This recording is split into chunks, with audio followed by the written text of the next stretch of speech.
struggling to climb the ranks, always end up losing even though you play well. It might not be your gameplay, but your drafting skills holding you back. So why not work on them? Hi guys, Kazuki here, and in this video, I'm here with an ultimate drafting guide so you can take your gameplay to the next level. As we all know, drafting is the most important part of the game in mid to higher ranks, as there isn't much difference in skills. If the skills are on a similar level, the only advantage you can get is from the hero you and your team pick versus the enemy team. So guys, you have to understand the importance of the draft, perfect this, and your win rate should go up by at least 30%. As we all know, the drafts tend to have many phases.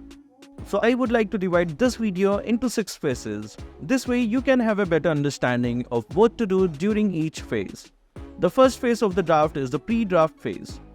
These are the steps you should take before you start the match. Don't worry, I'm going to help you guys in both solo queue and 5-man squad. Planning before the game if you are in a 5-man squad. Figuring out which roles, yes, roles, not just a role you are comfortable playing if you are going in solo queue. Figuring out which hero you think you can play for each role. Then just calming your mind for the chaos you are going to face. Lol. If you are able to do all 4 of these, the rest of the draft should go smoothly. We are going to assume you are the first pick for this one.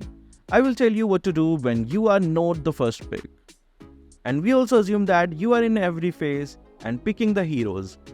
You can't really do that, but I'm doing it so that you have an understanding of what you should do in each phase. We are taking Mythic rank draft here because if you are a Kazuki Official subscriber, this is the rank you are going to spend the most amount of time in. And if you are in the lower ranks, it shouldn't matter much. Just the number of bans is lower, which means you will have fewer heroes to ban. Now we are finally in the drafting phase. As you can see, first you have to select your lane. Remember, I told you to keep a few roles in mind. Here, select the role you are willing to play. If your teammates wants to play it, first show your win rate. If he is a better win rate or isn't ready to change, take your secondary role. If the secondary role is also taken, first try and move over there. If your other teammate isn't budging, you can just fill or adjust accordingly. Guys, always be flexible. Once you have your roles in mind, you should have no trouble picking the hero you want to play because you already want to play. The role phase is done. Now it is time for the first ban phase. Since we have 5 bans and both teams are going in blind, it is better to ban the current OP heroes in the meta. You can find out which heroes are OP right now by going to the Mlbb website, selecting hero ranking and sorting by ban phase. As you can see, these are the current top banned heroes. I'm pretty sure you know the reason why they are banned so much. Because if you counter ban now itself, you are giving the enemy a read on what hero you might be picking. For example, if you are banning Diggy, you are giving the enemy a read that you are about to pick an AoE CC tank like Tigreal, Minotaur or Atlas. But if you are in solo queue, you feel like your teammates won't ban your counter pick. You can still ban him and just hope that your hero doesn't get picked or banned. But the chances of you still being able to pick your hero are high because you are in a solo queue. Now we are done with the first ban phase. Both you and your enemies have banned 3 heroes each. After the initial 3 bans, both teams move to the second ban phase, where they each get to ban 2 more heroes. This phase is about to refining your strategy based on the first 3 bans and potential picks of the enemy team. Analyze enemy bans. Look at the heroes banned by the enemy team to deduce their possible picks. Identify any patterns or strategies the enemy might be aiming for. I'm going to explain the strategies that teams usually go for after the draft, so you should watch the whole video. Ban heroes that could counter your planned picks because now is the time as you, the OP heroes, are hopefully banned. Consider banning heroes that might be picked based on the enemy bans. For example, if Phoveus or Minsitar is banned, a hero with high amount of dash is going to be picked like Wanwan, Link, Paquito, Lancelot and more. Pick phase 1, first pick. With the first pick, your goal is to secure a versatile and powerful hero that can adapt to various roles and situations. This hero should ideally not reveal too much about your overall strategy. Choose heroes that can be flexed into multiple roles like Roger, Harith, Fredrin, Alice, and Edith. Do this so that your enemies never really have a read on you.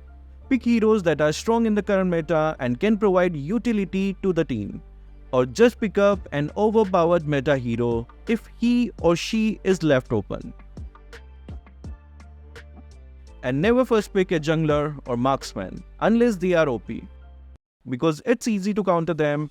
You can pick an OP hero though, it doesn't matter from what role they are, because you shouldn't give your enemy a chance to pick them. Pick phase 2, enemies 2 picks. The enemy team will now make their first 2 picks. Pay close attention to these picks as they can provide valuable insights into their strategy and composition. Observation. Take note of the roles filled by the enemy's picks. Start thinking about potential counters and how these heroes might synergize with the rest of their teams. Pick phase 3, teams 2 picks. Your team now gets to make 2 picks. These picks should start shaping your team composition and provide counters to the enemy's initial picks. Focus on picking heroes that complement your first pick and counter the enemy heroes. Ensure that you are building a balanced team with a good mix of damage, CC, and sustain. Here is also the place where you can understand the enemy's strategies. These are generally 3 types of strategies in Mlbb: pick off, team fight, and split push. Pick phase 4, enemies 2 picks. The enemy team will now make their second set of picks. Continue to analyze their choices and adapt your strategies accordingly. Look for the patterns in the enemy's picks that might indicate their overall strategy. Consider how these picks might counter your existing team and plan your next moves. This is the time when you see what your enemy teams looks like, because most of the heroes have been picked. So now you can understand what type of team they have and what you can do to counter them. For example, if the enemies have picked a bulky team, you can go for heroes who deal more damage. If the enemy teams go to healing composition, it is better you go for sustained composition and build anti-heal or pick Bakshia. Pick phase 5, teams 2 picks. Your teams get to pick 2 more heroes. At this stage, you should be finalizing your strategy and ensuring you have all the necessary components for a strong team composition. Final adjustments. Make sure you have heroes that can fulfill essential roles such as tank, support, and damage dealer. Pick heroes that can effectively counter the enemy's lineup and provide flexibility in gameplay. Pick phase 6, enemy's last pick. Finally, the enemy team makes their last pick. This is often where they will pick a counter to your key heroes, so be prepared for this final adjustment. Expect the enemy to pick a hero that can disrupt your strategy or counter your key heroes. Be ready to adapt your gameplay based on this final pick. Select your spell and emblems according to your enemy team. After the picks are finalized, it's time to choose your spell and emblems. This step is crucial as it tailors your hero's strength to counter the enemy's strategy. Select spells that enhance your hero's strength or cover their weaknesses. For example, if you're playing a squishy hero, consider taking a spell that provides escape or sustain. Choose emblems that complement your hero's role and playstyle. Adjust your emblem talents to provide optimal benefits against the enemy team's composition. Okay, now what if you are not the first pick? What are you supposed to do? You just analyze what the enemy picked and see what you can do from there. If there is an OP hero picked, you can pick their counter. If there is any other hero picked, you wait and analyze and see what you can see and do what you can do. So guys, what do you think? Will you be using all the tips given here? Which tips do you think I missed out on? That will be all for this video. Thank you guys for watching. Keep supporting Kazuki Official.